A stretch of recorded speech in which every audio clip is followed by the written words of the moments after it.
మీరు I button click చేసి ఇక్కడ కస్టమర్ మొబైల్ నెంబర్ తీసుకోవచ్చు, మొబైల్ నెంబర్ అండ్ నేమ్. ఆ తర్వాత ఇన్ కేసు ఒకవేళ డిస్కౌంట్స్ ఇవ్వాలి అంటే ఇక్కడ యారో మార్క్ ఉంది కదా, ఈ యారో మార్క్ పైన క్లిక్ చేసి డిస్కౌంట్ ఆప్షన్లోకి వెళ్తే మీకు మెన్షన్ రీజన్ అని వస్తుంది. సో మీకు రీజన్ మెన్షన్ చేసుకోవచ్చు. అలానే పర్సంటేజ్ వైజ్ ఇస్తారా, ఫిక్స్డ్ వైజ్ అంటే అమౌంట్ అనమాట. సో 10% అనుకుంటే ఇక్కడ 10 అని ఎంటర్ చేసి మీరు సేవ్ కొట్టగానే మీకు 10% డిస్కౌంట్ యాడ్ అవుతుంది. ఆ తర్వాత డైరెక్ట్గా ప్రింట్ అండ్ డీటెయిల్ ఒకవేళ దీంట్లో ఇంకో యాడ్ చేసుకోవాలంటే ఇంకా ఎక్స్ట్రా తీసుకుంటారు కదా, యాడ్ చేసుకుంటే మళ్ళీ న్యూ ఆర్డర్కి వెళ్ళి మళ్ళీ టేబుల్ నెంబర్ పైన క్లిక్ చేయాలి. మళ్ళీ స్టార్టింగ్ నుంచి వస్తుంది. మళ్ళీ న్యూ ఆర్డర్కి వెళ్తే మళ్ళీ టేబుల్ నెంబర్ పైన క్లిక్ చేసి మళ్ళీ ఐటమ్ సెలెక్ట్ చేసుకొని మళ్ళీ కేఓటీ అని ప్రింట్. మీరు ఎప్పుడైతే ఫైనల్ బిల్ తీసుకోవాలనుకుంటారో అప్పుడు డైరెక్ట్గా ఇది క్లిక్ చేస్తే ఫైనల్ బిల్ వచ్చేస్తుంది.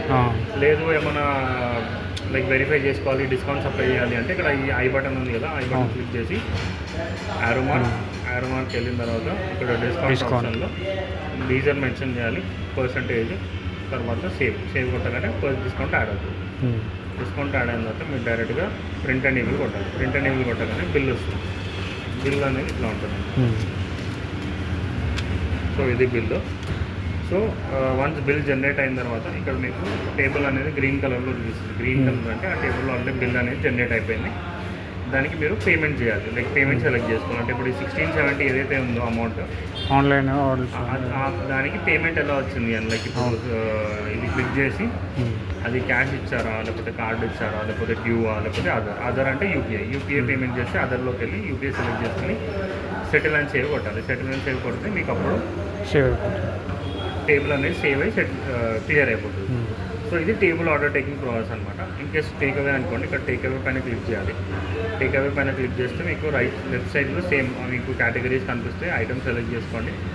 ఐటమ్ సెలెక్ట్ చేసుకున్న తర్వాత అమౌంట్ సెలెక్ట్ చేసుకోండి. ఇక్కడ క్యాషా, కార్డా, డ్యూవా, అదర్ సెలెక్ట్ చేసుకుని డైరెక్ట్గా ప్రింట్ అండ్ ఈవిల్ కొట్టండి. ప్రింట్ అండ్ ఈవిల్ కొట్టగానే ఏమవుతుంది అంటే బిల్ వస్తుంది, కేఓటీ వస్తుంది. కేఓటీలో అంటే లైక్ కిచెన్లో కేఓటీ జనరేట్ అయిపోతుంది, అట్లానే ఇక్కడ బిల్ కూడా వస్తుంది అనమాట take away. So that bill వేరే కస్టమర్కి ఇచ్చేసి సెటిల్మెంట్ అనేది అవసరం ఉండదు మనకి. అలానే ఇన్ కేస్ ఒకవేళ మీరు ప్రీవియస్ బిల్స్ అన్ని చూసుకోవాలి అనుకుంటే ఇక్కడ లెఫ్ట్ సైడ్లో సెట్టింగ్స్ పైన క్లిక్ చేసి ఆపరేషన్స్కి వెళ్ళాలి. ఆపరేషన్స్లోకి వెళ్తే ఆర్డర్స్ ఉంటుంది. ఆర్డర్స్లో వెళ్తే మీకు ఇప్పటిదాకా ఏవైతే బిల్స్ జనరేట్ అయ్యాయో అవన్నీ ఇక్కడ కనిపిస్తాయి. మీరు ఇక్కడ నుంచి వ్యూ చేసుకోవచ్చు, రీప్రింట్ చేయొచ్చు, అలానే క్యాన్సిల్ చేయొచ్చు. అండ్ రీప్రింట్ అయితే మీకు పాస్వర్డ్ అడుగుతుంది. పాస్వర్డ్ ఇస్ బిల్లర్ అనమాట, BILLER, స్మాల్ లెటర్స్ BILLER. అలానే క్యాన్సిల్ అనుకుంటే password same biller BILLER and reason mention చేయాలి, ఎందుకు క్యాన్సిల్ చేస్తున్నారు అనే రీజన్ మెన్షన్ చేసి సబ్మిట్ అనుకుంటే కానీ క్యాన్సిల్ అవుతుంది. సో వన్స్ మీరు బిల్స్ అని జనరేట్ అయిన తర్వాత ఇన్ కేస్ రిపోర్ట్స్ చూసుకోవాలి అనుకుంటే ఇక్కడ వెబ్సైట్లో సెట్టింగ్స్కి వెళ్ళి రిపోర్ట్స్లో ఎగ్జిక్యూటివ్ సేల్స్ సమరీలో మీకు ఇప్పటిదాకా ఎంత బిల్స్ అయినాయి, ఇన్వాయిస్ నెంబర్స్ ఎంత, సబ్ టోటల్, గ్రాండ్ టోటల్, అలానే డైనింగ్లో ఎన్ని ఆర్డర్స్, టేక్ అవేలో ఎన్ని ఆర్డర్స్ అండ్ యూపీఐలో ఎంత పేమెంట్ అయింది. సో ఈ డీటెయిల్స్ అన్నీ మీకు ఈ రిపోర్ట్లో వస్తాయి. ఈ రిపోర్ట్ మీరు కావాలంటే ఎక్స్పోర్ట్ చేసుకోవచ్చు, అంటే డౌన్లోడ్ చేసుకోవచ్చు, లేదంటే ఇక్కడ ప్రింట్ ఆప్షన్ క్లిక్ చేయగానే ప్రింట్ వస్తుంది. ఆ ప్రింట్ కూడా మీకు చూపిస్తుంది. సో ప్రింట్ అనేది మీకు ఇలా వస్తుంది. ఇప్పుడు దాకా ఎంత సేల్ అయింది ఏంటి అని. ఇది ఈరోజు. ఇన్ కేస్ మీకు ప్రీవియస్ డేది కావాలి అంటే ఇక్కడ ఎస్టర్డే సేల్ అని ఉంటుంది. ఎస్టర్డే సేల్ క్లిక్ చేస్తే నిన్నటిది వస్తుంది. ఇన్ కేస్ కస్టమర్ రేంజ్ అంటే లైక్ లాస్ట్ మంత్ది కానీ లేకపోతే మొన్నటిది కానీ కావాలి అంటే ఇక్కడ సర్చ్ ఆప్షన్లో from date, to date and search అని కొట్టగానే మీకు ఆ రిపోర్ట్ అనేది జనరేట్ అవుతుంది. అది.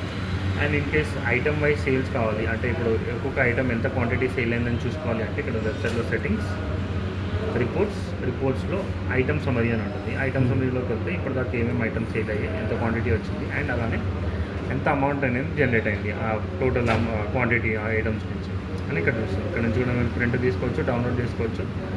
ప్రీవియస్ కావాలంటే ఇక్కడ సర్చ్లోకి వెళ్ళి మీరు డేట్ సెలెక్ట్ చేసుకోవచ్చు. ఓకే. అండ్ ఇప్పుడు మళ్ళీ మీరు బిల్లింగ్కి వెళ్ళాలి అంటే న్యూ ఆర్డర్ అంటే హోమ్ బటన్. ఓకే. అలానే ఇన్ కేస్ మీరు ప్రీవియస్ అలానే మీరు ఒకవేళ మెన్యూ చేంజ్ చేయాలి లేకపోతే మెన్యూ యాడ్ చేయాలి అనుకుంటే ఇక్కడ వెబ్సైట్లో ఆపరేషన్స్లో ఫస్ట్ కాలంలో మెన్యూలో ఐటమ్స్ మేనేజ్మెంట్లోకి వెళ్ళిన తర్వాత ఇక్కడ మీ దగ్గర ఉన్న ఐటమ్స్ అవన్నీ వస్తాయి. ఎగ్జిస్టింగ్ ఐటమ్స్లో మీరు ఎడిట్ చేసుకోవాలి అంటే ఇక్కడ ప్రతి ఒక్క ఐటమ్కి ఒక ఎడిట్ బటన్ అనేది ఉంటుంది. సో ఎడిట్ బటన్ క్లిక్ చేయగానే మీకు నేమ్ చేంజ్ చేసుకోవడం, లేకపోతే షార్ట్ కోడ్ చేంజ్ చేసుకోవడం, ప్రైస్ అన్నీ మీరు ఇక్కడ నుంచి చేంజ్ చేసుకోవచ్చు. అలానే న్యూ ఐటమ్ యాడ్ చేయాలంటే ఇక్కడ యాడ్ ఐటమ్ అని ఉంది కదా, యాడ్ ఐటమ్లోకి వెళ్ళి నేమ్లో నేమ్ మెన్షన్ చేయండి, కోడ్, అలానే delivery, take away, dyne in, price, category and save కొట్టగానే మీకు ఇప్పటిదాకా మీరు యాడ్ చేసిన కేటగిరీలో ఐటమ్ అనేది యాడ్ అయిపోతుంది. ఓకే. అండ్ ఇన్ కేస్ మీరు ఒకవేళ ఎక్స్పెన్సెస్ యాడ్ చేయాలనుకోండి, అంటే ఇప్పుడు ఫర్ ఎగ్జాంపుల్ ఏదైనా ఎక్స్పెన్స్ చేశారు సేల్ క్యాష్లో నుంచి లేకపోతే పెట్టి క్యాష్లో నుంచి, అది మీరు ఇక్కడ నుంచి యాడ్ చేసుకోవచ్చు. సెట్టింగ్స్, ఆపరేషన్స్, ఎక్స్పెన్స్లోకి వెళ్ళి యాడ్ ఎక్స్పెన్స్, ఇక్కడ డేట్, సర్చ్, తర్వాత reason, amount, explanation, employee select చేసుకుని సేవ్ అని కొట్టగానే మీకు ఎక్స్పెన్స్ అనేది యాడ్ అవుతుంది.